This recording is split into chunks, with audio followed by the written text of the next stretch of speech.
तो उन सर ने अपना ऑर्डर कैंसिल कर दिया। उस सेल्समैन की बात सुन आर्यन ने कहा, ओके, तो क्या आप ये ब्रेसलेट मुझे दे सकते हैं? आर्यन ने अभिमन्यु की तरफ देखा और फिर कहा, मेरे बेटे का नाम भी अभिमन्यु है। वो सेल्समैन काफी खुश हुआ और उसने कहा, ये तो बहुत अच्छी बात है सर, मैं अभी आपको निकाल देता हूँ। उसने जल्दी से वो निकाला तो आर्यन ने उसके भी पैसे दे दिए और वो ब्रेसलेट वहीं पर उसने खुद अभिमन्यु के हाथ में पहना दिया।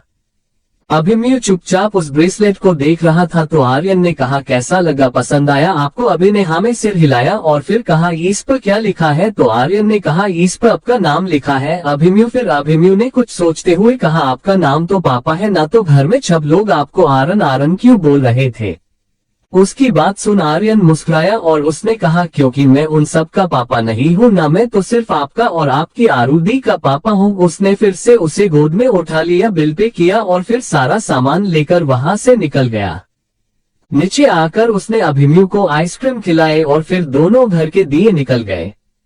यहाँ घर पर भूमि को बहुत फिक्र हो रही थी। शाम हो चुकी थी और आर्यन अभी तक अभिमन्यु को लेकर वापस नहीं आया था। उसे अभिमन्यु की बहुत फिक्र हो रही थी। ये तो आर्यन था तो वो उसे मना नहीं कर पाए, वरना वो अभिमन्यु को खुद से दूर कभी नहीं जाने देती थी। वो कमरे में यहाँ से वहाँ चक्कर लगा रही थी। उसने खुद से ही कहा, सब कुछ तो खो चुकी हूँ मैं, अपना कल, अपनी यादें, अपनी जिंदगी के पिछले साल, पर अब अपने बच्चे को नहीं खो सकती। अब अगर उसे खो दिया तो मैं मर जाऊंगी। वैसे भी मुझे नहीं पता है कि उसके पापा कौन है और क्यों वो लोग मेरे पीछे पड़े हैं, और ऐसे में मैं उसे अकेले कैसे भेज सकती हूँ? मैं भी बेवकूफ हूँ, इस नए शहर में उस इंसान के साथ अपने बच्चे को अकेला भेज दिया जिसे मैं अच्छे से जानती तक नहीं हूँ। वो यही सब सोच रही थी कि बाहर से गाड़ी रुकने की आवाज आए। वो भागकर बाहर की तरफ गई और जब वो बाहर आई तो उसने देखा अभय आर्यन की गोद में सो चुका था। भूमि को उसे ठीक देखकर तसल्ली मिली। उसने आर्यन की तरफ देखा तो आर्यन ने कहा, डोंट वरी, बस सो चुका है। भूमि ने उसे धीरे से आर्यन के हाथों से लिए और उसे लेकर कमरे में चली गई। आर्यन उसकी फिक्र समझता था, भले ही उसे पता कि वो उन दोनों का क्या लगता है, पर भूमि के लिए तो वो अनजान ही था ना। वो भी अंदर चला आया और सीधा अपने कमरे में चला गया और कमरे में आते ही सबसे पहले नहाने गया। इधर भूमि ने अभि को बेड पर सुलाया कि अचानक उसकी नजर अभि के हाथ में पहने उस ब्रेसलेट पर गई। उसकी आंखें छोटी हो गई। उसे ये समझते जरा देर नहीं लगी कि ये आर्यन ने ही उसे पहनाया है। उसने धीरे से उसके हाथ से वो ब्रेसलेट निकाला और आर्यन के कमरे की तरफ बढ़ गई। उसने जाकर सीधा आर्यन के रूम का दरवाजा खोला और वो हैरान रह गई। यहाँ अरमान के कमरे में अरमान अपने दोनों बच्चों की देख रहा था। माही अब तक कपड़े चेंज करके आ चुकी थी। उसकी पर्सनैलिटी ऐसी थी कि अब भी उसे कोई नहीं कहेगा कि वो दी बच्चों की माँ बन चुकी है। उसने अरमान को देखा जो अपने बच्चों को ध्यान से देख रहा था। माही ने उससे कहा, ऐसे क्या देख रहे हो, आप ही के है? उसकी बात सुन अरमान ने उससे तरेरा तो माही ने मुंह बनाता हुए कहा, हाँ तो गलत क्या कहा, आप मेरे बच्चों को ऐसे देख रहे हो जैसे वो कोई एलियन हो। तो मैंने बस इतना कहा कि वो जैसे भी है आप ही के बच्चे हैं। अरमान ने उसकी बात सुनकर कहा, तुम्हें पता क्या, दुनिया में इंसान मर के जिंदा हो सकता है, बूढ़े से जवान हो सकता है, दुनिया पलट सकती है, पर तुम्हारी ये बेवकूफी भरी बातें कभी खत्म नहीं हो सकती है ना। उसकी बात सुन माही ने मुंह बना लिया और अपने बच्चों के पास आकर लेट गई। वो दोनों सो रहे थे और काफी प्यारे और मासूम लग रहे थे। माही ने अपने बच्चों को देखते हुए अरमान से कहा, एक बात पूछूं? क्रमशः चैप्टर 177 माही का डर और भूमि की गलतफहमी। शेखावत मेंशन। माही ने अपने बच्चों को ही देखते हुए पूछा, एक बात पूछूं? अरमान भी अपने बच्चों को ही देख रहा था। उसने भी बस हम कहा तो माही ने कहा, आपने क्या सोचा है? अरमान ने अभी भी अपने बच्चों को ही देखते हुए कहा, किस बारे में? तो माही ने अब उसकी तरफ देखा और ठीक से बैठते हुए कहा, उस बारे में जिस बारे में आपने वापस बात ही नहीं की। वो कौन थे जिन्होंने हम पर हमला किया था और क्यों हमला किया था? अरमान ने जब ये सुना तो उसके एक्सप्रेशन चेंज हो गए। वो भी उठकर बैठ गया और माही को देखने लगा। तो माही ने फिर कहा, वो तो इतनी हिम्मत थी कि अपने बच्चों को बचा लिया, वरना वो लोग तो शायद मुझे भी नहीं छोड़ते। उसकी बात सुन अरमान ने उसे हैरानी से देखा। तो माही अपनी जगह से उठी और अरमान की तरफ आ गई। वो आकर अरमान की गोद में बैठी और उसके सीने से अपनी पीठ को लगा लिया। उसने एकदम शांत लहजे में कहा, सच तो ये है अरमान की मुझे डर लगने लगा है। वो जिंदगी जो हमने छीन कर पाए है उससे फिर ना खो दो। मैंने देखा है आरुमी को अपनी माँ के लिए रोते हुए। मेरे तो दो बच्चे हैं, अगर मुझे कुछ हो गया तो वो कैसे रहेंगे, और अभी तो वो मुझे जानते भी नहीं है ना। उसकी बातें अरमान को भी डरा रही थी, पर उसने ये जाहिर नहीं होने दिया। उसने माही को अपनी बाहों में भरते हुए कहा, तुम्हें कुछ नहीं होगा और ना ही हमारे बच्चों को कुछ होगा। तुम लोगों को सुरक्षित रखने की जिम्मेदारी मेरी है, जो मैं मरकर भी निभाऊंगा। इसके बाद माही ने कुछ भी नहीं कहा और वो बस ऐसे ही चुपचाप बैठी रही। इधर भूमि आर्यन के कमरे में आई तो अंदर का नजारा देख हैरान रह गई। इस कमरे की हर दीवार उसकी और आर्यन की तस्वीरों से ढकी हुई थी। भूमि ये देख हैरान रह गई। उसे समझ ही नहीं आया कि ये क्या है। वो सारी तस्वीरों को और उस कमरे को ध्यान से देखने लगी। आर्यन की और उसकी कई तस्वीरें ऐसी बड़ी ही थी जिससे ये पता चल रहा था कि दोनों में कितना प्यार है।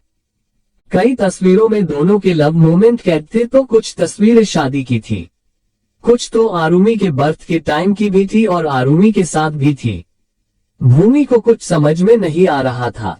वो तो सारी तस्वीरें देख रही थी, पर ये सब देखकर अब उसका सिर चकरा रहा था। उसे घबराहट और बेचैनी हो रही थी।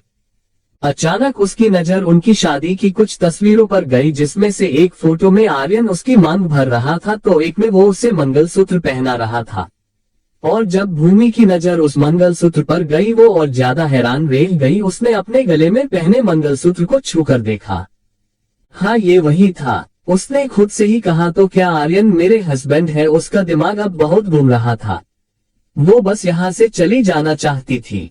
और वो जैसे ही जाने को मुड़ी कि उसकी नजर दरवाजे के पास लगी अरमान और आर्यन की बचपन की फोटो पर गई, जिसे देखकर तो जैसे उसके पैरों तले जमीन ही खिसक गई हो।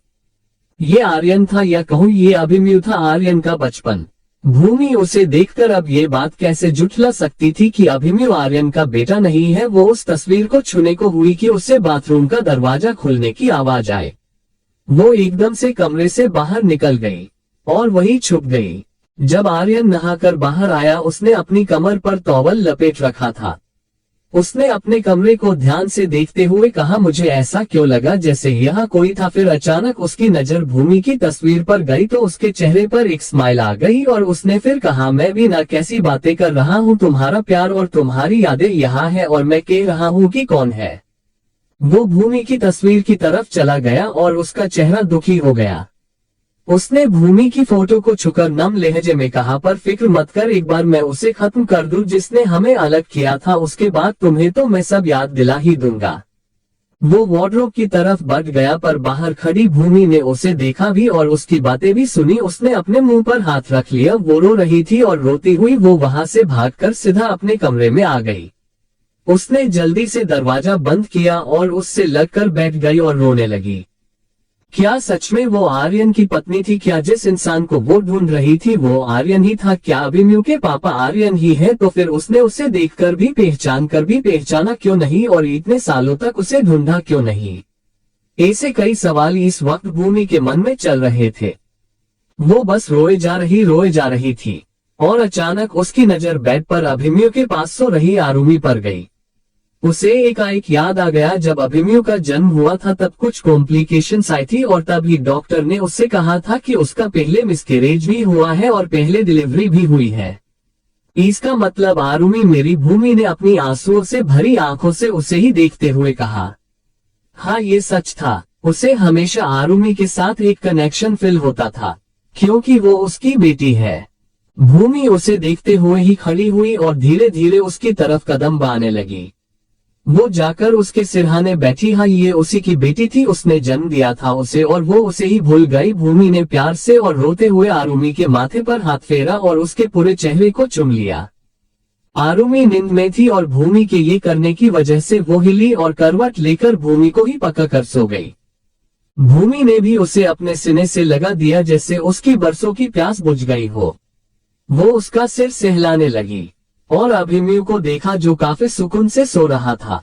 वो कैसे ये नहीं समझ पाए, वो कैसे ये नोटिस नहीं कर पाए, अभिमन्यु बिल्कुल आर्यन जैसा दिखता था।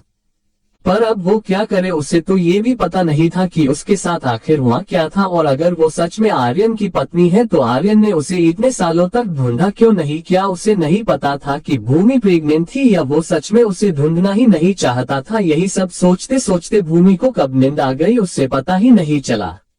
इधर आर्यन ने कपड़े पहने और फिर वो खरीदी हुई पायल लेकर सीधा भूमि के कमरे में चला आया, और कमरे के अंदर का नजारा देखकर उसके चेहरे पर स्माइल आ गई। भूमि आरुमि को गला लगाए सो रही थी, और दूसरी तरफ से अभिमन्यु ने भी आरुमि को गले लगाया हुआ था। आर्यन धीरे धीरे उनके पास गया और वो पायल निकालकर आरुमि के पैरों में पहना दी, जो उसके छोटे छोटे पैरों में बहुत सुंदर लग रही थी। उसके बाद आर्यन अभिमन्यु की तरफ गया, उसने धीरे से उसे गोद में लिया।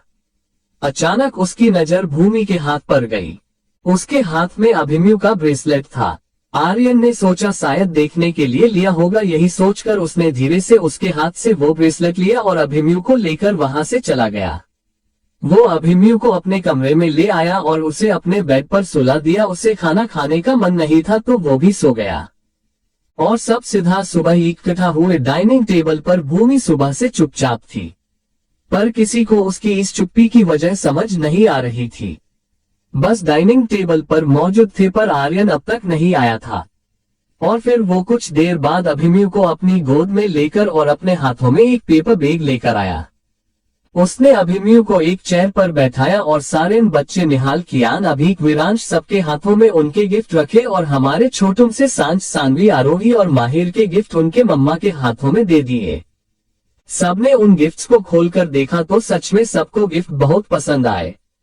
आर्यन ने जाकर अभिमन्यु को गोद में लिया और फिर खुद चेयर पर बैठकर उसे गोद में बिठा लिया, और इतने में आरुमि भागती हुई आए और उसने आर्यन के गालों पर किस करते हुए कहा, थैंक यू पापा। वो बार बार घूम घूम कर देख रही थी, क्योंकि उसकी पायल से आ रही वो घुंघरुओं की आवाज उसे बड़ी प्यारी लग रही है।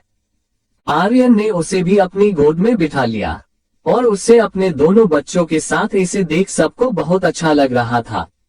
और भूमि वो भी एकटक उन्हें देखते हुए मन में सोच रही थी, देख लो ये मेरा परिवार है, ये मेरे भी बच्चे हैं, पर मुझे नहीं पता आर्यन की आपने कब इन्हें मुझसे दूर कर अपना बना लिया। मुझे तो ये भी नहीं पता है कि आखिर हुआ क्या था, क्यों मेरे साथ ये सब हुआ, और प्रेगनेंसी की हालत में मुझे ये सब झेलना पड़ा। एक बार मुझे पता चल जाए कि सच्चाई क्या है, कौन है इन सब का जिम्मेदार, और अगर उसमें नाम आपका हुआ ना आर्यन, तो मैं अपने बच्चों पर आपकी परछाई भी नहीं पड़ने दूंगी। आर्यन को भी ये महसूस हो रहा था कि भूमि उसे ही घूर रही है, पर वो उसे इग्नोर कर रहा था। उसे कहीं ना कहीं शक हो रहा था कि जरूर भूमि को कुछ ना कुछ पता चला है, वरना वो खामखा ऐसे बिहेव नहीं करती। चैप्टर 178। हाँ तुम आर्यन की पत्नी हो। शेखावत मेंशन। सबने एक साथ बैठकर नाश्ता किया, और फिर एक एक कर सब अपने अपने काम से निकल गए। और अब घर पर सांची, माही, भूमि, सौम्या, शिवी और बच्चे थे। आरव पता नहीं क्यों पर अब सबके साथ ही इतना अच्छे से नहीं रहता था, और इसकी क्या वजह थी ये भी किसी को पता नहीं था। वो आज ही कांची, अभीक और हर्षद दिया को लेकर इंदौर वापस जा रहा था। वो खुद अपने मन से यहाँ नहीं रहता था, इसलिए घर से कोई भी उसे नहीं रोकता था। वो लोग थी सबके साथ ही एयरपोर्ट के लिए निकल गए।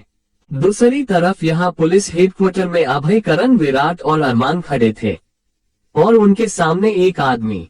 उसने बेज पर उसका नाम लिखा था कमल लोखंडे। हाँ ये वही इंस्पेक्टर था जिसने भूमि के पापा का केस हैंडल किया था, पर अब वो कोई इंस्पेक्टर नहीं बल्कि अब वो एक एसीपी था, वो भी मुंबई में। और ये सब आर्यन के नीचे काम करने का फल था।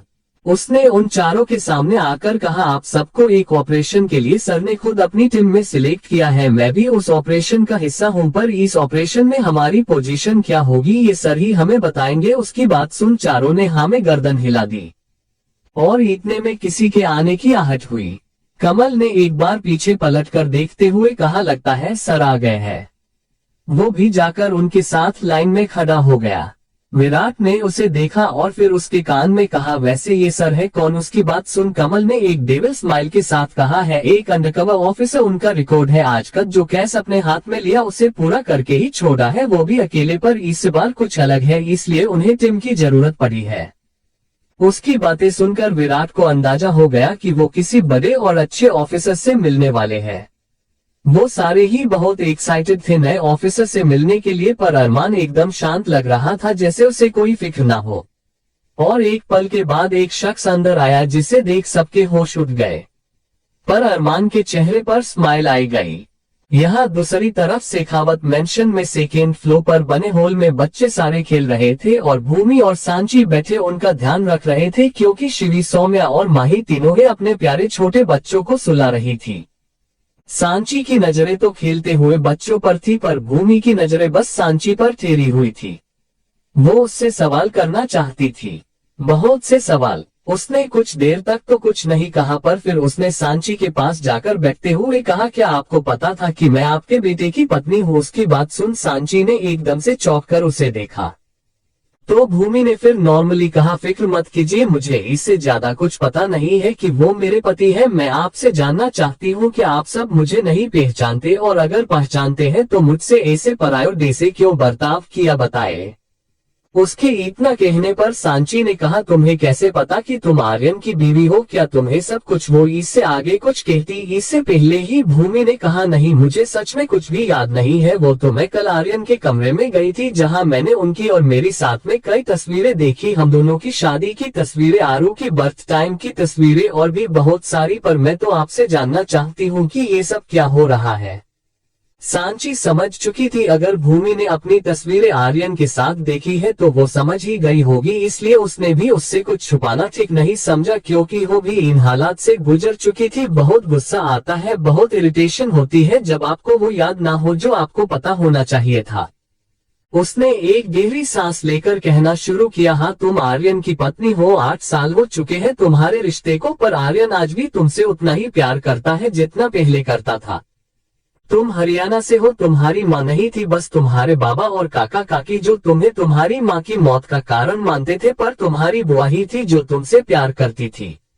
तुम्हारी काकी के बातों में आकर तुम्हारे पापा ने तुम्हारी पाई छुड़वाकर तुम्हारी शादी किसी उम्रदराज आदमी से तय कर दी, पर तुम शादी से भाग निकली और वो तुम्हारे पीछे ही पड़ गए। आर्यन रेवाड़ी काम से आया हुआ था और तुम गलती से उसी से टकरा गई। तुम्हारे घर वालों को लगा कि तुम आर्यन के साथ भाग रही थी, तो उन लोगों ने तुम्हारी शादी आर्यन के साथ जबरदस्ती करवा दी। उसके बाद आर्यन तुम्हें मुंबई ले आया और इस जबरदस्ती के रिश्ते को भी प्यार से निभाया। तुम उसके साथ 15 दिन तक तो रही, पर फिर तुम्हें लगा जैसे शायद तुम आर्यन पर बोझ हो, इसलिए तुम उसे छोड़कर चली गई। और 3 महीने बाद जब तुम उससे मिली, तुम उसके बच्चे की मां बनने वाली थी, पर एक हादसे के चलते तुम्हारा मिसकैरेज हो गया और उसके बाद आर्यन ने भी तुम्हें कहीं नहीं जाने दिया। ये सारी बातें हमसे छुपी हुई थी और जब हमें ये सब पता चला तो हम तुम्हें घर ले आए, सब ठीक ठाक चलने लगा। हमने तुम्हारी फिर से शादी करवाए और तब तुम फिर से प्रेग्नेंट थी। तुमने आरुमी को जन्म दिया। आर्यन बहुत खुश था, इसलिए उसने अपनी बेटी का नाम भी तुम्हारे और अपने नाम से जोड़कर रखा था, आरुमी। उसके बाद डॉक्टर ने कहा कि तुम्हें अपना ख्याल रखना होगा। आरुमी 2 साल की थी जब तुम फिर से प्रेग्नेंट थी। कॉम्प्लिकेशंस की वजह से आर्यन तुम्हारा बहुत ख्याल रखता था, उसे डर था कि डिलीवरी के वक्त तुम्हें कुछ हो ना जाए कहीं। पर हमारे बुरे नसीब, डिलीवरी से पहले ही तुम्हारा एक्सीडेंट हुआ और हमने तुम्हें खो दिया। उस वक्त घर में एक मातम का माहौल छाया हुआ था। तुम्हारे साथ साथ आरुमी की आवाज और आर्यन की खुशियां भी चली गई। हम सब हिम्मत हार चुके थे, पर आर्यन और अरमान ने उम्मीद नहीं छोड़ी। उन्हें पता था तुम जरूर वापस आओगी, पर फिर भी आर्यन ने बहुत कुछ सहा। तुम्हारे जाने के बाद उसने सुसाइड करने की कोशिश भी की, पर अरमान ने उसे रोक लिया। उसके बाद वो हम सबसे धीरे धीरे दूर होता गया। उसने बातें करना छोड़ दिया, हंसना छोड़ दिया, पर अब देखो तुम्हारे साथ साथ सारी खुशियां भी लौट आए और इसके लिए मैं तुम्हारा तहे दिल से शुक्रिया अदा करती हूँ। थैंक यू सो मच बेटा। सांची की सारी बातें सुनने के बाद भूमि और ज्यादा कंफ्यूज्ड हो गई थी। अगर ये सब सच था जो सांची ने कहा, तो उसने भूमि को ढूंढा क्यों नहीं? भूमि को अब भी अपने सवालों के जवाब नहीं मिले थे। वो अपने कमरे में चली गई और बेड पर लेट गई। उससे नींद की जरूरत थी। बेड पर लेटते ही उसे नींद आ गई। यहाँ हेडक्वार्टर में आर्यन को अपने सामने देख किसी को कुछ भी समझ नहीं आया कि वो कैसे रिएक्ट करे। वो सब हैरान थे। मतलब उन्हें पता था कि आर्यन ही किंग है, पर वो एक अंडरकवर पुलिस ऑफिसर है, ये बात उन्हें नहीं पता थी। वो सब उसे आंखें फाड़े देख रहे थे। जब कमल ने कहा met our team leader king, ये सुनने के बाद तो सबको चक्कर आने लगे थे। पर अब करण को कुछ कुछ समझ आ रहा था। आर्यन का मिराज को मारना, उसे पकड़वाना और भी बहुत कुछ। वो समझ गया कि आर्यन यहाँ क्यों है। पर विराट और अभय, विराट ने हैरानी से कहा, तुम यहाँ क्या कर रहे हो? उसकी ये बात सुन कमल ने उसे डांटते हुए कहा, ऑफिसर विराट ऐसे बात करते हैं, अपने सीनियर से माफी मांगिए इनसे। विराट उसकी बात सुन चुप हो गया, पर फिर आर्यन ने कहा, इट्स ओके, ये सारी बातें शेखावत मेंशन में कर लेंगे, फिलहाल आपको यहाँ क्यों बुलाता गया है इस पर ध्यान दे। उसने ये काफी सीरियस टोन में कहा था। सबने अपना सिर हाँ में हिलाया, पर सभी मन में कह रहे थे, जान ले हुकुम, बस एक बार घर पर मिल, फिर बताते हैं तुझे। सबका ध्यान अपनी तरफ देख आर्यन ने सबको बैठने को कहा और फिर अपने हाथ में वहां रखी मार्कर ली और व्हाइट बोर्ड पर कुछ लिखने लगा। उस पर कुछ लिखने के बाद आर्यन ने कहा, सबसे पहले ये जान लो कि हम जिस मिशन को पूरा करने निकले हैं उसका नाम क्या है। उसने सबको बोर्ड की तरफ देखने का इशारा किया तो सबने देखा, बोर्ड पर लिखा था ऑपरेशन रेड। उसे पते ही सब समझ गए कि वो किसे ढूंढने वाले हैं और आर्यन ने उन्हें ही क्यों चुना है। क्रमशः कमेंट करके बताएं एपिसोड कैसा लगा। Chapter 179 operation red headquarter. Aryan ने डस्टर लेकर वो मिटा दिया और फिर कहा, ऑपरेशन रेड ये मिशन क्या है, क्यों है, ये तो आप समझ ही गए होंगे, और इस मिशन के लिए मैंने आपको क्यों चुना आप ये भी समझ गए होंगे। सबने एक साथ कहा, यस सर। फिर आर्यन ने वापस कहा, ये वो इंसान है जिसे हम नहीं जानते या फिर शायद जानते हैं, पर हमें पता नहीं है कि वो इंसान कौन है, पर इस इंसान ने 14 पुलिस ऑफिसर्स की प्रेग्नेंट वाइफ को मार दिया है और हम कुछ नहीं कर पाए। पर अब इसे खत्म करने का मिशन हमारे हाथ में आया है और हम इसे जिंदा नहीं छोड़ेंगे। एक बार फिर सबने एक साथ कहा, यस सर। और फिर विराट ने पूछा, पर हम शुरुआत कहाँ से करेंगे और कैसे? आर्यन ने उसकी बात सुनकर बोर्ड पर कुछ पॉइंट्स लिखते हुए कहा, गुड क्वेश्चन। उसने बोर्ड पर कुछ लिखा और फिर सबकी तरफ मुड़कर कहा, रेड ने हर एक ऑफिसर की वाइफ को मारने से पहले उनसे फोन पर बात की थी, और हो ना हो इस बात से हमें कोई ना कोई हिंट जरूर मिलेगी। तो करण और विराट, तुम दोनों वो लिस्ट निकालो, उसने किस किस ऑफिसर से बात की है, वक्त क्या था, दिन कौन सा था, जगह कौन सी थी, सब होना चाहिए। दोनों ने हाँ में सिर हिलाते हुए कहा, यस सर। उसके बाद आर्यन ने दूसरे पॉइंट पर आता हुए कहा, दूसरा पॉइंट है सिक्योरिटी। जहां तक मैंने समझा है, रेड ने जिन भी पुलिस ऑफिसर के साथ ये किया है वो सारे 2017 में देहरादून में थे, तो उस लिस्ट के हिसाब से अभी भी 6 लोग और हैं जिनके परिवार पर ये हमले हो सकते हैं। तो अभय सर, आप और कमल दोनों मिलकर उन लोगों की सिक्योरिटी का ध्यान रखेंगे और उनकी पल पल की खबर मुझे देते रहेंगे। दोनों ने हाँ में सिर हिलाया। उसके बाद आर्यन ने तीसरा पॉइंट कहा, कनेक्शन। ये जितने भी ऑफिसर हैं, 14 ये और बचे हुए 6, इन सबके बीच में देहरादून के अलावा भी कोई और कनेक्शन है, और वो क्या है ये पता लगाना होगा। और ये काम अरमान को लगा, शायद आर्यन उसका नाम लेगा। वो आगे आने को हुआ कि आर्यन ने कहा, और ये काम मैं करूंगा। उसने ये कहा तो सब अरमान को देखने लगे। जब आर्यन ने ये देखा तो उसने चौथे पॉइंट को बताते हुए कहा, और आखिर पॉइंट, ये जो कोई भी है इसका ताल्लुक व्योम शेखावत से है। जैसे ही अरमान ने ये सुना उसकी आंखें हैरानी से बड़ी हो गई। व्योम शेखावत ये वो इंसान था जिसने अरमान को पाल पोस के बड़ा किया था। उसे ऐसे हैरान देख आर्यन को कोई अचंभा नहीं हुआ। उसने कहा, तो अरमान, तुम ये पता लगाओगे कि व्योम शेखावत की फैमिली से या उनके रिश्तेदारों में से कोई भी जिंदा है या मसूरी से बाहर है, क्योंकि मसूरी में उनका अब कोई रिश्तेदार नहीं है। अरमान को आर्यन की बातें सुन एक झटका लगा था, पर वो अपने फर्ज से कैसे पीछे हट सकता था। उसने भी हाँ में सिर हिलाया। फिर आर्यन ने सबकी तरफ देखकर कहा, तो टीम रेडी है? सबने फिर से एक साथ कहा, यस सर। तो अब आर्यन ने स्माइल करते हुए कहा, ओके, तो फिर फिलहाल आप सब अपने तक और ऐसे काम कीजिएगा कि किसी को पता ना चले कि आप फिर से मिशन पर जुड़े हैं। तो अभी आप सब घर जाए, वरना अगर आपकी पत्नियों को पता चल गया कि आपके घर लेट आने की वजह मैं हूँ तो वो मुझे छोड़ेंगी नहीं। उसकी इस बड़ी शरारत भरी बात सुन सबने एक साथ कहा, वो तो बात में देखेंगी, पर फिलहाल तो हम नहीं छोड़ेंगे तुम्हें। सब उसकी तरफ बढ़े ही थे कि आर्यन ने उन्हें हाथ दिखाकर रोकते हुए कहा, 1 मिनट पहले जो काम दिया है उसकी सारी तैयारी करके रिपोर्ट बनाओ और फिर ये सब, तब तक मैं चलता हूँ। वो इतना कहकर वहां से भाग गया और सब बस उसे देखते रह गए। उन सब को ऐसे देखकर कमल ने कहा, उनका तरीका यही है, पर उन्होंने आप सब से वो सब क्यों कहा? उसकी बात सुन तीनों हंसने लगे और अपने अपने काम में लग गए। बेचारा कमल बस सबको देखता रहा। यहाँ आर्यन निकल कर सीधा घर आया, क्योंकि उसका काम जो उसने अपने सिर लिया था उसे करने का उसने एक वक्त सोच रखा था। वो घर आया तो सांची वही हॉल में बैठी मैगजीन पढ़ रही थी। आर्यन ने आते ही उससे पूछा, मम्मा भूमि कहाँ है? सांची उसकी बात सुन मुस्कुराए और कहा, कमरे में है। आर्यन आगे बढ़ा पर उसने फिर से रुककर कहा, और बच्चे तो? सांची ने अपनी मैगजीन का पन्ना पलटते हुए कहा, वो भी कमरे में है। आर्यन कमरे में चला आया। उसने कमरे में आते ही उसकी नजर आईने के सामने खड़ी भूमि पर गई, जिसने सिंपल शिफॉन की साड़ी पहनी थी और वो अपने ब्लाउज की डोरी बांधने की कोशिश कर रही थी। वो शायद अभी ही नहाकर आई थी। उसकी साड़ी हल्की भीगी हुई थी और बाल भी गीले थे, पर शायद उससे वो डोरी बांधी नहीं जा रही थी। वो बार बार कोशिश कर रही थी और आखिरकार उसने थककर कोशिश करना ही बंद कर दिया। उसके हाथों में दर्द होने लगा था, इसलिए वो ऐसे ही खड़ी रही। आर्यन बस एकटक उसे ही देख रहा था। उसने मुश्किल से अपनी नजरें उससे हटाई और बेड पर सो रहे बच्चों को देखा, जो शायद काफी गहरी नींद में थे। आर्यन जाने के लिए वापस पलट गया, पर जाने से पहले उसने मुड़कर फिर से भूमि की तरफ देखा, जो अब भी वैसे ही खड़ी थी। वो 2 पल उसे ऐसे ही देखता रहा और आखिरकार उसने अपना आपा खो दिया। वो भूमि की तरफ बढ़ा। भूमि ऊपर की तरफ देख रही थी और सोच रही थी कि अब क्या करे, किसी को बुला ले कि तभी अचानक उसे अपनी पीठ पर किसी की गर्म सांसें महसूस हुई और वो एकदम सीधी खड़ी हो गई। वो घबरा गई। उसने आईने में से ही अपने पीछे खड़े आर्यन को देखा, जो उसके बेहद करीब खड़ा था।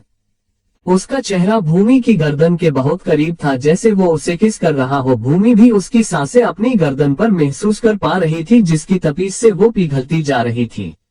उसने आर्यन की छुअन को अपनी पीठ पर महसूस किया और वो सिहर उठी, पर अगले ही पल आर्यन पीछे हट गया।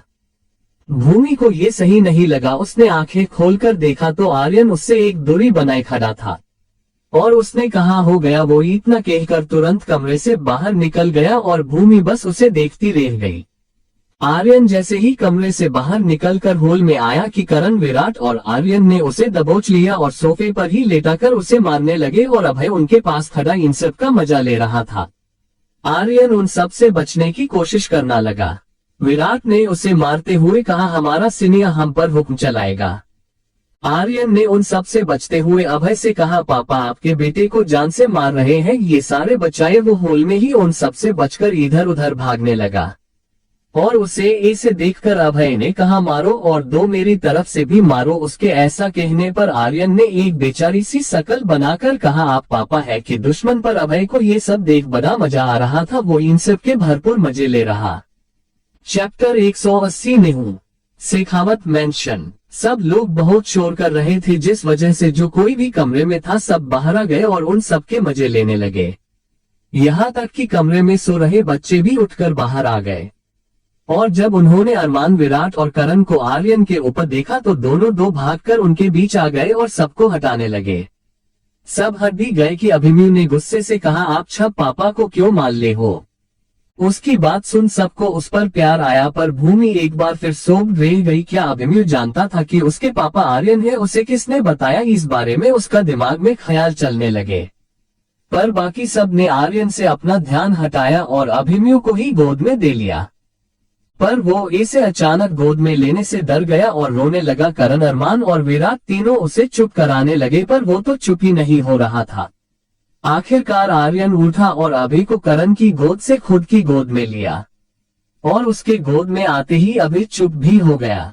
आर्यन उसे अपनी गोद में लेकर सोफे पर बैठा तो आरुमी भी उसके पास आ गई और अभि के बालों को कहलाते हुए प्यार से कहने लगी, डोंट क्राई छोटू, पापा यही है, डोंट क्राई। वो इस वक्त एक बड़ी बहने की तरह बिहेव कर रही थी। अभय ने सिसकियां भरते हुए उसे देखा तो उसने अपने होठों पर हाथ रखकर उसे स्माइल करने का इशारा किया तो अभिमन्यु चुप होकर उसे देखने लगा। उसने आरुमी के कहने पर स्माइल भी की और उन दोनों भाई बहन का ये बॉन्ड देखकर सबके चेहरे पर स्माइल भी आ गई। आर्यन ने अभिमन्यु को अपनी गोद से नीचे उतारा और उसे अपनी तरफ घुमाकर प्यार से उसके माथे को चूम लिया और कहा, आज के बाद ऐसे घरवालों के करीब जाने से कभी मत डरना, क्योंकि ये आपकी फैमिली है और फैमिली हमें हमेशा प्रोटेक्ट करती है, तो हमेशा फैमिली से बॉन्ड बनाए रखना। ओके। अभिमन्यु ने हाँ में सिर हिलाया तो आर्यन ने एक बार फिर उसके माथे को चूम लिया और ऐसे ही आरुमि के सिर को भी चूमा और दोनों का हाथ अपने हाथ में लेकर कहा, आप दोनों अभी छोटे हो पर ये बात आपको अभी से समझनी होगी कि कोई भी इस दुनिया में हमेशा नहीं रहता, तो जितना भी वक्त मिले अपनी फैमिली के साथ हंसी खुशी बिताओ। आप दोनों बहुत अच्छे ब्रदर एंड सिस्टर हो और ऐसे ही हमेशा रहना, ओके। दोनों ने हाँ में सिर हिलाया। आर्यन की बातें सुन सब उसे ही देख रहे थे। किसी को उसका नेचर समझ में नहीं आ रहा था। कब वो एकदम शरारती हो जाता, कब समझदार, कब वो एकदम गुस्सेल हो जाता तो दूसरे ही पल में शांत। पर जो भी हो उन्हें ये नया वाला आर्यन पसंद था। उनसे बातें करते हुए ही अचानक आर्यन की नजर ऊपर खड़ी भूमि पर गई। उसने वापस अपने बच्चों की तरफ देखा और कहा, चलो आज हम सब आइसक्रीम खाने चलते हैं, सारी चिल्ड्रंस पार्टी और मैं। उसने ये कहा और अभिमन्यु को गोद में उठाकर आगे निकल गया। उसके पीछे कियान, विरांश, निहाल और आरुमि भी चल पड़े। उन सब को इसे बाहर की तरफ जाता देख अरमान भी उनके पीछे भागा और कहा, मैं भी आ रहा हूँ। उसके पीछे विराट और करण भी भाग कर गए और घर की सारी लेडीज और अभय बस उन्हें देखते रहे। सच में ये सब कितना प्यारा था, उन्होंने इन सब की कल्पना कभी नहीं की थी। वो बस खुश थे कि अब सब धीरे धीरे ठीक हो रहा था। सांची ने ऊपर सिर उठाकर भूमि को देखा जो उसे ही देख रही थी। उसने कुछ नहीं कहा और कमरे में चली गई। सांची ने माही, शिवी और सौम्या को भी अंदर भेज दिया और खुद अभय का साथ वही सोफे पर बैठकर बातें करने लगी। यहाँ बाहर आर्यन अपनी ओपन जीप में ड्राइविंग सीट पर बैठा था। उसके पास को ड्राइवर सीट पर अरमान अपनी गोद में अभिमन्यु को लिए बैठा था जो इस वक्त उन सबसे छोटा था, और पीछे करण और विराट सारे बच्चों को लेके बैठे थे। आर्यन ने गाड़ी स्टार्ट की और रेडियो पर सॉन्ग चल रहा था। हम है राही प्यार के, चलना अपना काम, पल भर में हो जाएगी हर मुश्किल आसान, हौसला ना हारेंगे, हम तो बाजी मारेंगे कि यूं ही कट जाएगा सफर, साथ चलने से के मंजिल आएगी नजर, साथ चलने से। कुछ देर में सब एक आइसक्रीम शॉप के बाहर आकर रुके। यहाँ का माहौल भी इतना प्यारा था, आसपास एकदम हरा भरा पार्क और यहाँ एक लाइन में बहुत सारी अलग अलग शॉप्स थी। आर्यन ने जाकर सबके दिए आइसक्रीम का ऑर्डर दिया और वापस सबके पास चला आया। अरमान निहाल में बिजी था, विराट अपने बेट अंश में बिजी था और करण अपने कियान में। पर हमारे अभय और आरू दोनों पका पकड़ी खेल रहे थे। आर्यन वही जिप पर बैठकर उन्हें देखने लगा। उसे खुशी थी कि उसके दोनों बच्चों उसकी आंखों के सामने थे। उसे आज फिर वो दिन याद आ रहा जब भूमि ने उसे बताया कि वो फिर से प्रेग्नेंट है। पास्ट सुकून हाउस में आरुमि बस अभी सो रही थी और आर्यन और भूमि दोनों बाहर थे। माही और अरमान बाहर घूमने गए थे। भूमि ने आज एक रोमांटिक मूवी लगाई थी और वो अकेली ही देख रही थी, एकदम कम आवाज से, जैसे आवाज आरुमि के कमरे तक ना चली जाए। और आर्यन तो बाद में आया। जब उसने भूमि को मूवी देखते पाया तो वो भी उसके पास जाकर सोफे पर बैठ गया। वो बस एकटक भूमि को देखने लगा जो काफी ध्यान से मूवी देख रही थी। आर्यन ने भी टीवी में देखा तो काफी रोमांटिक सीन चल रहा था। हीरो हीरोइन अपने कमरे में थे। आर्यन ने वो देखने के बाद वापस भूमि को देखा जिसकी नजरें टीवी से हट ही नहीं रही थी। उसे एक शरारत सूझी, वो भूमि के थोड़ा करीब गया। भूमि ने फिर भी ध्यान नहीं दिया तो आर्यन थोड़ा और करीब गया और ऐसे करते करते वो एकदम करीब चला गया। भूमि उस पर ध्यान ही नहीं दे रही थी। आर्यन को अब बर्दाश्त नहीं हो रहा था। उसने एकदम से भूमि की कलाई पकड़ी और उसे सोफे पर ही लेटाकर खुद उसके ऊपर आ गया। भूमि ने एकदम घबराकर उसे देखा। आर्यन ने बिना उसे कुछ कहे उसका दुपट्टा लेकर साइड में रख दिया। भूमि उसे एकटक देखने लगी। आर्यन उसकी तरफ झुका और उसकी गर्दन पर अपने होंठों से सहलाते हुए कहने लगा, तुम्हें ये हक नहीं है कि मेरे होते हुए तुम किसी और को देखो। रोमांटिक मूवी इतनी ही पसंद है तो मैं तुम्हें लाइव दिखा देता हूँ, टीवी देखने की क्या जरूरत है। वो उसे लगातार किस कर रहा था और भूमि पिघलती जा रही थी, पर फिर भी उसने खुद पर कंट्रोल किया और एकदम से आर्यन को धक्का देकर नीचे गिरा दिया। आर्यन ने ये कभी नहीं सोचा था कि ऐसा कुछ होगा। उसने हल्के गुस्से से कहा, ये क्या था, गिराया क्यों? भूमि ने कुछ नहीं कहा और वापस मूवी देखना लगी। अब आर्यन को गुस्सा आ रहा था। उसने भूमि को देखते हुए गुस्से से कहा, देखो मुझे नहीं पता तुम्हें क्या हुआ है, पर अगर कोई बात है तो बोलो। ऐसे तो तुम मुझे भी परेशान कर रही हो और खुद भी परेशान हो रही हो। भूमि ने भी उसे ऐसे ही घूर कर देखा और फिर उसकी तरफ बढ़ते हुए गुस्से से कहने लगी, क्या हुआ है? कुछ नहीं, बहुत कुछ हुआ है। आपने बहुत बुरा किया है, मेरे साथ मन कर रहा है गला दबा दूं पर नहीं कर सकती ना, सारी गलती खुद की और भड़क मुझ पर रहे हैं। इस वक्त भूमि आर्यन की तरफ कदम बढ़ा रही थी और आर्यन पीछे पीछे कदम ले रहा था। उसने भी अपनी शान कायम रखते हुए कहा, हाँ तो बताओ ना, ऐसा किया क्या है मैंने जो इतना मुंह फुला रखा है? आर्यन ने कहा। तो भूमि ने गुस्से से फटते हुए कहा, प्रेग्नेंट हूँ मैं। आर्यन ने जैसे ही ये सुना उसकी आंखें खुशी से बड़ी हो गई। उसने भूमि को कंधों से पकड़कर खुशी से कहा, सच में? कहीं तुम मजाक कर तो नहीं कर रही ना? तुम सच में प्रेग्नेंट हो ना?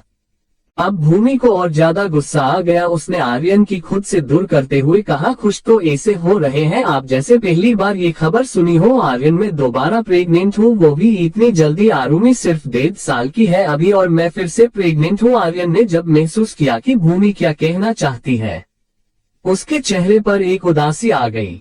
उसने वापस सोफे पर बैठते हुए आराम से और धीमी आवाज में कहा, तो तुम अबॉर्शन कराना चाहती हो? जैसे ही भूमि ने ये सुना उसकी आंखें हैरानी से बड़ी हो गई। उसने अपने पेट पर हाथ रख लिया। उसने महसूस किया कि वो क्या कह रही थी। उसे अगर बच्चे नहीं चाहिए थे तो उन्हें पहले से ध्यान देना चाहिए था, पर अब वो प्रेग्नेंट थी और अब ये सब बोलने का एक ही मतलब होता है कि वो अबॉर्शन कराना चाहती है क्योंकि उसे ये बच्चा नहीं चाहिए। उसकी आंखों से आंसू बहने लगे। उसने अपने कदम पीछे लेते हुए कहा, नहीं, मैं अबॉर्शन नहीं करा सकती, नहीं, ये मेरा बच्चा है, मैं इसे नहीं मार सकती। आर्यन ने उसकी आवाज सुनकर उन्हें देखा तो उसकी तरफ भागा।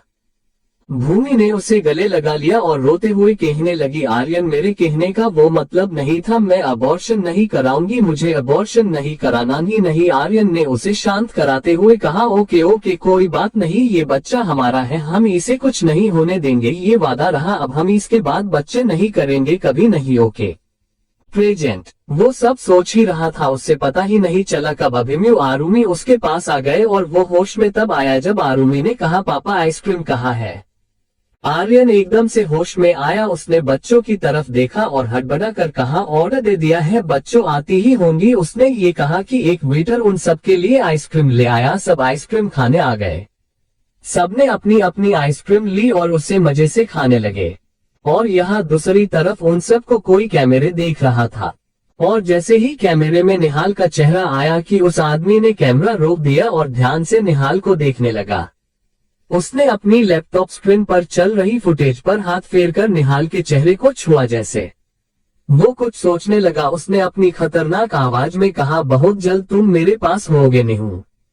चैप्टर 181 भूमि की यादें। शेखावत मेंशन। सब लोग घर लौट आए थे और घर आते ही निहाल, आरुमि, कियान और विरांश एक कमरे में जाकर घुस गए और बड़े अपने अपने कमरों में। जब अरमान अपने कमरे में आया तो उसने देखा माही बेड पर एक साइड अपने बच्चों के पास सो रही थी। शायद वो उन्हें सुलाते सुलाते ही सो गई थी। अरमान ने देखा कि उसके दोनों बच्चे बेड पर अपने हाथ पैर उछाल रहे थे क्योंकि वो जाग रहे थे। अरमान आकर उसके दूसरी साइड लेट गया और अपने बच्चों के साथ खेलने लगा। उसने एक नजर माही को देखा जो भी गहरी नींद में थी, पर उसके चेहरे पर एक सुकून था जिसे देख अरमान को भी सुकून मिल रहा था। उसने अपने बच्चों से बातें करते हुए कहा, आप दोनों अभी बहुत छोटे हो, पर एक चीज आपको अभी से सीखनी होगी और वो ये कि आपको अपनी मम्मा का ख्याल हमेशा रखना होगा। जैसे उन्होंने आपको सेफ किया है ना, आपको भी हमेशा उसी तरह उन्हें सेफ रखना पड़ेगा। ओके। अरमान ने अपने दोनों बच्चों के माथे चूम लिया और फिर माही की तरफ देखा जिसकी आंखें खुली थी। वो प्यार से अपने बच्चों को और उनके पापा को देख रही थी। अरमान ने एक स्माइल की और उससे इशारे से पूछा कि क्या हुआ, तो माही ने नामे सिर हिला दिया। फिलहाल भले ही सबका समय अच्छा नहीं था, पर माही और अरमान के लिए ये सबसे प्यारा टाइम था। उन्होंने इतनी मिन्नतों के बाद अपने बच्चों को पाया था। पहले माही की बीमारी, फिर बोन मैरो ट्रांसप्लांट और फिर ये 4 साल का गैप, अब जाकर उन्हें अपने प्यार की निशानी मिली थी। दोनों अपने बच्चों के पास लेटे उन्हें प्यार से देख रहे थे और इस सुकून को अपने अंदर तक समेट रहे थे। यहाँ सौम्या के कमरे में विराट और सौम्या दोनों सोफे पर बैठे थे। सौम्या विराट की गोद में बैठी थी और दोनों दूर से ही अपनी बच्ची को सोते हुए देख रहे थे। सौम्या ने इसे ही अपनी बेटी को प्यार से देखते हुए कहा, विराट। विराट ने भी बस हम कहा तो सौम्या ने फिर से कहा, हमारी बेटी तुम्हारे जैसी होगी या हमारे जैसी? विराट ने प्यार से उसके सिर को चूमते हुए कहा, वो हम दोनों जैसी बनेगी। नैन नक्श बिल्कुल तुम्हारे जैसे, एकदम खूबसूरत, पर दिमाग वो तुम्हारी तरह हुआ तो लोग मेरी बेटी को पागल कहेंगे, इसलिए दिमाग मेरे जैसा होगा। उसकी बात सुन सौम्या ने उसे घूर कर देखा और उसकी पेट में एक कोहनी मारी। विराट हल्का सा हंसा, उसने सौम्या को और कस के अपनी बाहों में पकड़ लिया और प्यार से उसके कान पर किस करते हुए कहा, वो बिल्कुल तुम्हारे जैसी होगी और तुमसे इतनी सेम होगी कि जब भी मैं उसे देखूंगा तो तुम्हारी याद आएगी, और तुम्हें देखूंगा तो उसकी वो सिर्फ रूप रंग में तुम्हारी तरह नहीं होगी, पर उसकी सोच, उसका दिल और सब कुछ बस तुम्हारे जैसा होगा। उसकी बात सुन सौम्या भी मुस्कुरा दी। दोनों अब भी आराम से बैठे थे और अचानक उनकी प्यारी बेटी सांझ उठ गई और रोने ही वाली थी कि सौम्या उठ गई और उसे जाकर गोद में ले लिया। उसने प्यार से अपनी बेटी को गले लगाते हुए कहा, अब उठे हो आप? मम्मा आपके साथ कब से खेलना चाहती थी, पर आप तो जैसे उठने का नाम ही नहीं ले रही थी। पर अब आप मम्मा पापा के साथ टाइम स्पेंड करोगी, उनके साथ खेलोगी, है ना? विराट भी उसके पास चला आया और अपनी बेटी के साथ खेलने लगा, जबकि थी वो सिर्फ अभी 1 हफ्ते की। यहाँ आर्यन के कमरे में वो अकेला था और अपने लैपटॉप में कुछ कर रहा था। उसके कान में ब्लूटूथ लगाया हुआ था और वो शायद किसी से बात भी कर रहा था। वो इस वक्त काफी सीरियस लग रहा था। उसने ध्यान नहीं दिया, पर भूमि कमरे तक आए, अभी दरवाजा खुला ही था। उसने आर्यन को काम करते देखा तो सोचा वापस चली जाए, पर फिर उससे बात तो करनी ही थी। वो दरवाजा नॉक करने ही वाली थी कि आर्यन ने कहा, सबूत एक साथ नहीं मिलते, उन्हें ढूंढना पड़ता है। और अपने 12 साल के करियर में सबसे पहला केस था जो बिल्कुल ऐसा था। पता नहीं क्यों, पर हो सकता है ये वही हो। उसने मेरे साथ जो किया वही दूसरों के साथ किया, मेरी प्रेग्नेंट वाइफ का एक्सीडेंट करवाया। वो तो अच्छा हुआ कि वो और मेरा बच्चा दोनों ठीक है अब तक, और उन्हीं की वजह से मैं ये केस हैंडल कर रहा हूँ, क्योंकि मैं उस इंसान को हर हाल में नहीं छोड़ सकता जिसने मेरे परिवार को अपनी बदले की आग में जलाया, उन्हें नुकसान पहुंचाने की कोशिश की। भूमि को उसकी बातें सुन बात कुछ समझ आ रही थी, पर वो वहां ज्यादा देर नहीं रुकी। वो भागकर अपने कमरे में वापस आए और अपने फोन में जो आर्यन ने कहा वो सर्च करने लगी। हाल ही में किस किस की वाइफ का मर्डर हुआ है, तो उसमें 4 साल से लेकर अब तक की सारी रिपोर्ट आ गई। और उस रिपोर्ट में सबसे पहला नाम आर्यन शेखावत का था, जिसकी वाइफ का मर्डर 4 साल पहले हुआ था, जिसे एक एक्सीडेंट साबित कर दिया गया। और उसके बाद सारे पुलिस ऑफिसर्स जिनके साथ ये सब हुआ, शायद आर्यन यहाँ से अपना नाम हटाना भूल गया था। और भूमि को ये देख एक और झटका लगा, पर उसे ये समझते जरा देर नहीं लगी कि आर्यन भी एक पुलिस ऑफिसर है। उसे समझ ही नहीं आ रहा था कि वो क्या करे। वो तो आर्यन से यही पूछने गई थी कि अगर वो सच में अपनी वाइफ से इतना प्यार करता था तो उसे इतने साल ढूंढा क्यों नहीं, पर सच तो ये था कि वो खुद 4 साल से छुप रही थी। उसे नहीं पता था कि वो कौन है और कैसी है, पर वो किसी ऐसे के हाथ नहीं लगना चाहती थी जो उसका फायदा उठाए। उसे अब सब साफ साफ याद आ रहा था। 4 साल पहला ये वो दिन था जब भूमि आखिरी बार आर्यन से मिली थी। सुबह का वक्त था और आर्यन आरुमि के साथ खेल रहा था। आज उसे कोई काम नहीं था। पिछले कुछ दिन से, या कहो जब से भूमि की प्रेगनेंसी की बात उसे पता चली थी, वो बस उसके आसपास ही रहता था। तो भूमि ने अब उसे जबरदस्ती काम लगाया था, तो उसे भूमि के लिए ही वक्त नहीं मिला, पर आज वो फ्री था। आज सुबह से ही भूमि को कुछ ठीक नहीं लग रहा था, कुछ नेगेटिव वाइब और दिल में घबराहट। वो इस वक्त प्रेग्नेंट थी, इसलिए उससे डर था कि उसके बच्चे के साथ या उसके शरीर में कुछ ना हुआ हो। यही सोचकर उसने एक बार चेक कराने के बारे में सोचा, पर आर्यन को बताती तो वो फिर उसके पीछे लग जाता, इसलिए उसने आर्यन को नहीं बताया और सीधा कार लेकर निकल पड़ी। वो तो जब आर्यन को कार गुजरने की आवाज आई तो उसने भूमि को ढूंढा, उसे वो तब भी नहीं मिली। तो उसने भूमि को कॉल किया तो भूमि ने उसका ही मजाक उड़ाते हुए कहा कि वो तो अब उठ चुकी है और अब वो आर्यन के हाथ नहीं आने वाली। उसे एक बहाना बना लिया। आर्यन जानता था कि भूमि उसे कुछ भी बताना नहीं चाहती, तो उसने भी नहीं पूछा। भूमि हॉस्पिटल पहुंची और डॉक्टर से मिली भी, सब कुछ नॉर्मल था, तो वो वापस घर के लिए निकल गई। पर आगे चलकर वो गलत रास्ते पर निकल आए और जब उससे ये एहसास हुआ तो उसने गाड़ी रोककर किसी से पूछने के बारे में सोचा, पर जब उसने ब्रेक लगाई तो गाड़ी रुकी ही नहीं। उसने बहुत कोशिश की पर गाड़ी नहीं रुक रही थी। उसे कुछ समझ नहीं आया। उसने पीछा पलटकर अपना फोन लिया तो उसकी नजर सीट के पास निच पड़े एक बॉक्स पर गई। उसने गाड़ी चलाते हुए ही ध्यान से वो बॉक्स लिया और चेक किया तो उसमें बॉम्ब था। भूमि एकदम डर गई, पर उस बॉम्ब के साथ एक लेटर भी था जिसमें लिखा था, अगर गाड़ी रोकी तो बहुत बड़ा ब्लास्ट होगा, सोच लो तुम्हारे साथ तुम्हारे आसपास वालों को भी नुकसान होगा। जब भूमि ने ये लेटर पढ़ा उसके पास कोई चॉइस ही नहीं रह गई थी। उसने एक गहरी सांस ली और अपना फोन ऑन किया। उसमें आर्यन के कई मिस्ड कॉल्स थे। उसने आर्यन को कॉल किया और उससे बात करने लगी। जब उसे लगा कि वक्त हो चुका है और सामने खाई थी, उसने फोन को ड्राइवर सीट पर रखा और हिम्मत करके गाड़ी का दरवाजा खोलकर बाहर कूद गई। गाड़ी सीधी खाई में गिरी और ब्लास्ट भी हुआ। भूमि बच गई, पर अब उसकी नजर उन लोगों पर गई जो न जाने कब से उसका पीछा कर रहे थे। वो भूमि की तरफ बढ़ेगी। भूमि वहां से भागी। पूरे दिन वो उनसे बचती रही और शाम को वो भागते हुए और उनसे बचते हुए स्टेशन पहुंची और जो ट्रेन वहां खड़ी थी उसमें चढ़ गई। उसके पास फोन नहीं था और न ही कुछ ऐसा जिससे वो आर्यन से या किसी से भी कांटेक्ट कर सके, पर उसे कहाँ पता था कि वो लोग उसके साथ ट्रेन में भी थे। ट्रेन मसूरी पहुंची। भूमि को नहीं पता था कि वो कहाँ जा रही है। उसे बस इतना पता था कि फिलहाल उसे अपने बच्चे को इन लोगों से बचाना है और खुद को जिंदा रखना है, पर उन लोगों के हाथ वो लग ही गई। उन लोगों ने भूमि के सिर पर वार किया और एक बार नहीं बल्कि 3-4 बार किया। उन्हें लगा भूमि मर चुकी है, इसलिए वो वहां से चले गए, पर भूमि को अब भी होश था। एक औरत जो उसके पास थी उसने भूमि की मदद की और अपना बेटे की हेल्प से वो उसे अपने साथ ले गई। जब भूमि को होश आया 5 महीने बीत चुके थे और वो मसूरी नहीं बल्कि देहरादून में थी। उसका 9 महीना चल रहा था। उसकी डिलीवरी में बहुत कॉम्प्लिकेशंस थी, पर सब ठीक से हो ही गया। उसमें अभी सोचने की क्षमता नहीं थी। जब तक अभिमन्यु 2 साल का नहीं हुआ उसने किसी से बात तक नहीं की, पर फिर उसने अपने बारे में पूछा तब उसे पता चला कि उस बुजुर्ग औरत ने गुंडों को उसे मारते हुए देखा था। अब भूमि को ये लगने लगा कि शायद उसका पति भी कोई गुंडा होगा और उसके बच्चे पर कोई और हमला कर सकता है। उस पर खतरा बन सकता है अगर वो अपने पति के पास वापस गई तो। इसलिए उसने फैसला किया कि वो अपने पति से दूर रहेगी। पर जब कुछ दिनों पहले कुछ लोग उसे ढूंढते हुए देहरादून आए तो उस बुजुर्ग औरत ने उसे देहरादून से जाने को कहा और भूमि आर्यन के पास पहुंच गई। क्रमशः चैप्टर 182 आखिरकार प्रेजेंट। भूमि ने अपना सिर पकड़ लिया। उसे धीरे धीरे सब याद आ रहा था। उसका आर्यन से मिलना, आर्यन से शादी करना, उसे गोली लगना, आरुणि का होना, उसे सब एक एक कर याद आ रहा था जैसे कोई रील उसकी आंखों के सामने चल रही हो। उसके सिर में बहुत दर्द हो रहा था। वो वही जमीन पर अपना सिर पकड़कर बैठ गई। उसकी हिचकियां बंध चुकी थी। उसने अपनी आंखें कसके बंद की और खुद को नॉर्मल करने लगी।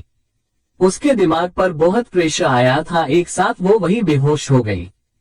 यहाँ कमरे में बैठा आर्यन पता नहीं उसे क्या मिल गया था। वो काफी खुश लग रहा था। उसने अपने कान से ब्लूटूथ निकालकर साइड में रख दिया और अपने लैपटॉप में कुछ देखने लगा। लो कुछ पढ़ रहा था, पर जैसे जैसे वो पता जा रहा था उसके चेहरे के भाव बदलते जा रहे थे। उसने एकदम से अपना लैपटॉप बंद किया और कमरे से बाहर निकलते हुए बस अपने हाथ में पहनी घड़ी का एक बटन दबा दिया और ये बटन दबाते ही करण, विराट, अरमान और अभय सबको एक मैसेज मिला इमरजेंसी अलर्ट का। सब के सब अपने अपने कमरे से बाहर निकले तो सबकी नजर एक दूसरे पर गई। फिर उन्होंने आर्यन को घर से बाहर निकलते देखा तो वो भी उसके पीछे निकल गए, पर सिक्योरिटी टाइट करने के बाद आर्यन अब वहां से जा चुका था। पर उसने सबको एक एड्रेस भेजा और वहां आने को कहा। सबके लिए ये नॉर्मल था, पर अभय को एक झटका लगा ये एड्रेस देखकर। सब उस जगह पहुंचे जहां का ये एड्रेस था। यहाँ बड़े बड़े 2 दरवाजे और उन पर बड़े बड़े अक्षरों में लिखा था पराक्रम। अभय को ये देख अपने पुराने दिन याद आ गए। करण, विराट और अरमान तीनों उसे ही देख रहे थे, पर अब अभय के सामने ये जो पराक्रम था ये उसका नहीं था, ये पूरा अलग बन चुका था। दरवाजे खुले थे, सबके सब एक साथ अंदर आए तो यहाँ का नजारा देख हैरान रह गए। यहाँ सब कुछ बदल चुका था और जैसा ये खतरनाक पहले था वैसा अब कुछ नहीं था। इसे देखकर ऐसा लग रहा था जैसे यहाँ बच्चे रहते हो। हर तरफ बच्चों की पेंटिंग्स, खिलौने और उन्हीं के लिए तैयार किया हुआ थीम, सब कुछ बहुत प्यार था। और इन सब में सबसे ज्यादा हैरान था अभय। उसे तो समझ ही नहीं आ रहा था कि उसके खतरनाक पराक्रम को इतना प्यारा किसने बना दिया। वो चारों उस जगह को एक्सप्लोर कर रहे थे जब पीछे से आर्यन की आवाज आई। देखना ही है तो पूरा दिन पड़ा है, फिलहाल काम पर ध्यान दो। सबने उसकी आवाज सुनकर पीछे देखा। आर्यन अपनी गन तैयार कर रहा था। उसे देख चारों ने एक साथ कहा, ये क्या कर रहे हो तुम? आर्यन ने अपने काम को करते हुए ही बिना उन सब को देखे कहा, मुझे मेरा टारगेट मिल चुका है जो मेरे काम को अंजाम देगा। अब तुम लोग अपना काम शुरू करो और ध्यान रहे किसी को पता नहीं चलना चाहिए कि हम किस मिशन पर हैं।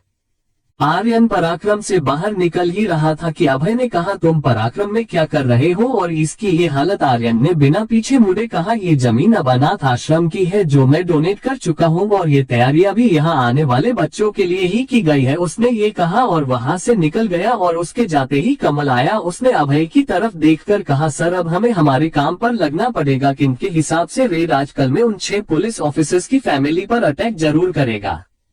अभय ने उसकी बात सुन हाँ में सिर हिलाया और वहां से कमल के साथ चला गया। उसके जाने के बाद करण और विराट ने एक दूसरे की तरफ देखा और फिर वो दोनों भी चले गए और अब बचा था अरमान, जिसे व्योम के परिवार की जानकारी निकालनी थी। उसने अपना फोन निकाला और किसी को कॉल लगा दिया और उससे बात करने लगा। उनका पूरा दिन ऐसे ही बीत गया और सब शाम को फिर से पराक्रम में आए। तब आर्यन ने सबसे कहा, हम सही डायरेक्शन में जा रहे हैं, बस ख्याल इस चीज का रखना है कि अगर हमें लगे कि ये आसान हो रहा है तो इसका मतलब है हम रेड के जाल में फंस चुके हैं, क्योंकि वो 4 साल से इस खेल को नहीं खेल रहा है बल्कि बहुत पहले से ये सब चल रहा है। आर्यन की बात किसी के समझ में नहीं आई। सब उससे सवालिया नजरों से देखने लगे तो आर्यन ने कहा, मैंने जब कॉलेज खत्म की ही थी तब मैंने अपना पहला केस हैंडल किया था और उस केस में मैंने जिसका गेम ओवर किया था ये वही है जो वापस लौट कर आया है। अरमान ने कुछ सोचते हुए कहा, तब तो तुम्हें पता होगा कि वो कौन है, तो उसे ढूंढ क्यों नहीं लेते? उसकी बात सुन आर्यन ने उसकी तरफ देखकर कहा, अरमान मैं उम्र में भले तुझसे 5 मिनट छोटा हूँ पर इस फील्ड में तुझसे ज्यादा तजुर्बा है मेरा। मैंने पहले भी कहा कि अगर सब आसान लग रहा है तो समझ लेना कि रेड के जाल में फंस चुके हो। हाँ मैं जानता हूँ कि वो कौन है पर अभी सही वक्त नहीं है उसकी आइडेंटिटी रिवील करने का। पहले वो काम करो जो तुम लोगों को दिया है, उसके बाद तुम सबको खुद ब खुद पता चल जाएगा कि वो कौन है। आर्यन वही चेयर पर बैठ गया और उसने खुद को शांत करते हुए अभय और कमल से पूछा, वो 6 लोग क्या हुआ उनका? अभय ने उसके सवाल का जवाब देते हुए कहा, सब अब तक ठीक है, हमारी निगरानी में है और उनकी सिक्योरिटी के लिए गार्ड्स को भी लगा रखे हैं। आर्यन ने बस हम कहा।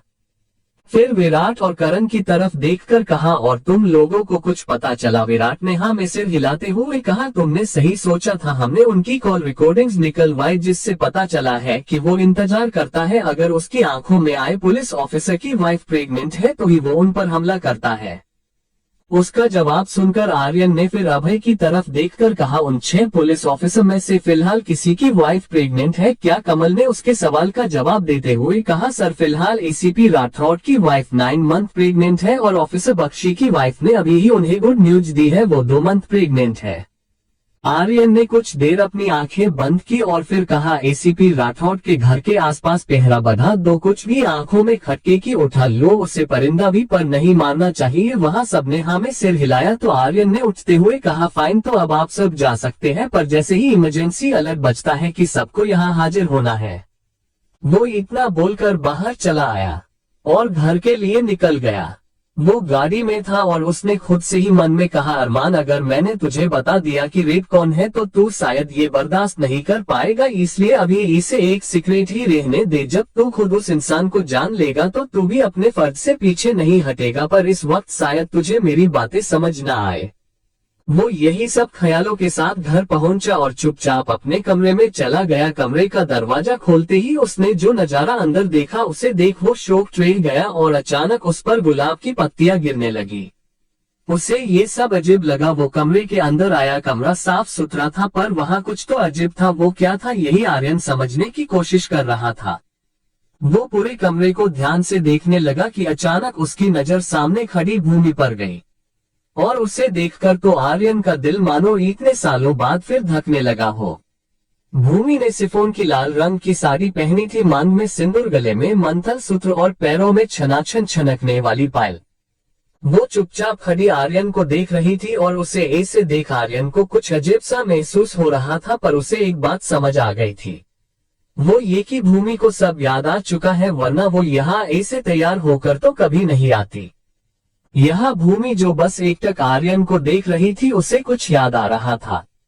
एक बार आर्यन ने ही उससे कहा था, भूमि जब मैं तुमसे बहुत नाराज हो जाऊं और तुम्हारे मनाने पर भी ना मानूं तो तुम बस एक काम करना, एक लाल रंग की साड़ी पहनकर मेरे सामने आ जाना। मेरा सारा गुस्सा अपने आप चला जाएगा, पर उस लाल साड़ी के साथ मेरे जिंदा होने की निशानी लाना मत भूलना और अपने पैरों में पायल पहनकर आना, क्योंकि जब भी मैं तुम्हारी पायल की आवाज सुनता हूँ मुझे ये किसी धूम से कम नहीं लगते। भूमि ने धीरे से कदम आर्यन की तरफ बढ़ाया, पर आर्यन एक ही जगह पर खड़ा उसे देख रहा था। भूमि धीमे कदमों से चलकर उसके पास आए और अपना सिर झुकाकर उसके सामने खड़ी हो गई। आर्यन अब भी उसे चुपचाप देख रहा था और अचानक उसकी नजर भूमि के हवा से उठते बालों पर गई। उसने भूमि के उन बालों को हल्का सा हटाकर देखा तो वहां चोट का निशान था, जो शायद पुराना था, पर देखकर ही पता चल रहा था कि चोट कितनी बड़ी और गहरी रही होगी। आर्यन ने उसके चोट को देखते हुए कहा, यह मारा था उन्होंने। भूमि ने उसकी आंखों में देखते हुए ही में सिर हिलाया। दोनों की आंखों में आंसू थे और दोनों ही अपने इमोशंस को कंट्रोल किए बैठे थे और आखिरकार भावनाओं का वो बड़ा सा बांध टूट ही गया। भूमि ने एकदम से आर्यन को गले लगा लिया और रोने लगी। आर्यन ने भी उसे कसके पकड़ लिया। वो कब से उसे गले लगाना चाहता था, उसे महसूस करना चाहता था जो आज हो रहा था। उसने भूमि को कसके लगे लगा रखा था और होंठ उसकी गर्दन पर थे। आंखों से बस आंसू बहे जा रहे थे। चैप्टर 183 4 साल की तड़प। शेखावत मेंशन। भूमि और आर्यन दोनों एक दूसरे के गले लगे हुए थे। दोनों की ही जुबान खामोश भी, पर आंखें उनसे बहते आंसू दोनों की तड़प बता रहे थे। भूमि ने अपना सिर ऊपर उठाकर आर्यन को देखा और रोते हुए कहा, आई एम सॉरी। आर्यन आपको देखकर भी नहीं पहचान पाए। सॉरी। आर्यन ने नामे सिर हिलाया और उसके आंसू पोंछे। भूमि फिर से उसके गले लग गई। आर्यन ने उसे चुप कराते हुए कहा, शशिश अब तो सब याद है ना, तो अब क्यों रो रही हो। भूमि ने फिर से उसका चेहरे को देखा तो आर्यन की आंखों में भी आंसू थे। उसने बच्चों की तरह कहा, तो आप भी तो रो रहे हो ना। आर्यन उसकी बात सुन आंखों में आंसू लेके भी मुस्कुराया। उसने फिर से भूमि को कसके गले लगाते हुए कहा, ये आखिरी बार है, अब नहीं रोऊंगा। भूमि भी उसकी बाहों में सेफ फील कर रही थी। ये वो सुकून था जिसकी तलाश वो पिछले 4 सालों से कर रही थी। कुछ देर दोनों ऐसे ही खड़े रहे। उसके बाद आर्यन भूमि से अलग हुआ और उसके चेहरे को अपने हाथों में थाम लिया। वो उसके होंठों पर अपने होंठ रखने ही वाला था कि इतने में बाहर से बच्चों की आवाज आई, मम्मा पापा। जैसे ही दोनों ने बच्चों की आवाजें सुनी, एकदम से एक दूसरे से अलग हो गए और इतने में बच्चे भी अंदर आ गए। बच्चे जैसे ही अंदर आए कि भूमि और आर्यन को साथ कमरे में देखा, पर दोनों ही बच्चों की नजर भूमि पर ठहर सी गई। आज पहली बार दोनों ने अपनी माँ को ऐसे रेडी हुए देखा था, वरना ज्यादातर भूमि फीके रंग के कपड़े पहनती और सिंपल रहती थी। उन दोनों को ऐसे अपने आप को देखता पाया तो भूमि ने अपने आप को ठीक करते हुए कहा, क्या हुआ, आप दोनों ऐसे क्या देख रहे हो। उसकी बात सुन अभिमन्यु ने उसके पास आते हुए कहा, वाह मम्मा आप कितनी पाई लग रही हो। उसकी बात सुन आरुमि ने उसके सिर पर टैप करते हुए कहा, पाई नहीं प्यारी मम्मा, आप ऐसे ही रेडी हुआ करो, आप ऐसे कितनी प्यारी लग रही हो, है ना पापा। आरुमि ने आर्यन की तरफ देखा जो भूमि को ही देख रहा था और उसने बस हम कहा कि इतने में सांची ने अंदर आते हुए कहा, चलो बच्चों सोने चलो। उसकी आवाज सुन सबने उसकी तरफ देखा तो सांची दरवाजे पर ही खड़ी थी और वहां गिरे फूलों को देख रही थी। फिर उसने सिर उठाकर आर्यन को और भूमि को देखा। उसे सब समझ आ गया। वो बहुत खुश भी हुई, पर इस वक्त भूमि को उसकी नहीं आर्यन की जरूरत थी। ये बात सांची अच्छे से जानती थी। उसने उन दोनों की तरफ देखा और फिर भूमि से कहा, बेटा अगर बच्चे आज मेरे और अभय के साथ सो जाए तो तुम्हें कोई प्रॉब्लम तो नहीं होगी ना। भूमि ने जल्दी से कहा, नहीं नहीं, आप ऐसे पूछ क्यों रही है, ये आपके पोता पोती है और हमसे ज्यादा हक है आपका इन पर ये आपको परेशान ना करे। सांची ने दोनों बच्चों को अपने साथ ले जाते हुए कहा, उसकी फिक्र तुम मत करो, और वो वहां से चली गई। अब कमरे में सिर्फ भूमि और आर्यन थे। भूमि नजरें नीचे झुकाए खड़ी थी। आर्यन ने सबके जाने के बाद दरवाजा बंद किया और भूमि की तरफ देखा। भूमि वहां से जाने को हुई कि आर्यन ने उसका हाथ पकड़कर अपनी ओर खींचा और उसे कमर से पकड़ लिया। भूमि अच्छे से जानती थी कि आर्यन उसे ऐसे ही नहीं जाने देगा। उसने अपनी आंखें बंद कर ली। आर्यन ने उसके कान को अपने होंठों से सहलाते हुए अपनी मदहोश कर देने वाली आवाज में कहा, तुम्हें पता है कब से तुम्हारे करीब आने को तड़प रहा था, तुम्हें महसूस करने के लिए तड़प रहा था। भूमि की आंखें बंद थी और उसने वैसे ही कहा, 4 साल से। आर्यन ने उसके ईयर लोब पर बाइट किया और कहा, हम सिर्फ 4 साल नहीं, 4 साल 7 महीने 13 दिन और 19 घंटे से है ये प्यास जो आज तक नहीं बुझी है। भूमि ने उसकी पकड़ अपने ऊपर ढीली महसूस की तो पीछे पलट कर देखा। आर्यन की आंखें आंसुओं से लाल हो चुकी थी। उसने भूमि के चेहरे को छुआ और एक दर्द के साथ कहा, मुझे नहीं पता था कि मेरा बच्चा जिंदा है या नहीं, पर एक दिन ऐसा नहीं बीता, एक पल ऐसा नहीं बीता जब मेरे दिल ने ये ना पूछा हो कि वो ठीक तो होगी ना। भूमि ने अपने पंजों के बल खड़े होकर उसकी आंसुओं से भरी आंखों को चूम लिया। जैसे ही आर्यन ने आंखें बंद की कि वो सारे आंसू लुक कर उसके गालों पर आ गए। उसने अपनी आंखें बंद ही रखी और भूमि ने उसकी आंखों के साथ साथ उसका पूरा चेहरा चूम लिया। भूमि ने उसके होंठों को देखा, वो उन पर किस करने ही वाली थी कि उसका पैर हो गया। वो गिरने को हुई कि आर्यन ने सीधा उसे गोद में उठा लिया। भूमि ने कसके उसे पकड़ लिया। आर्यन की नजर उसके चेहरे पर टिक गई। उसने ले जाकर भूमि को बेड पर लेटाया और भूमि को एकटक देखने लगा। भूमि ने उसे कुछ नहीं कहा क्योंकि वो भी आर्यन को ऐसे ही देख रही थी। आर्यन ने आगे बढ़कर उसके होंठों पर अपने होंठ रख दिए और जो प्यास इतना सालों से उसके अंदर थी उसे बुझाने लगा। जब भूमि को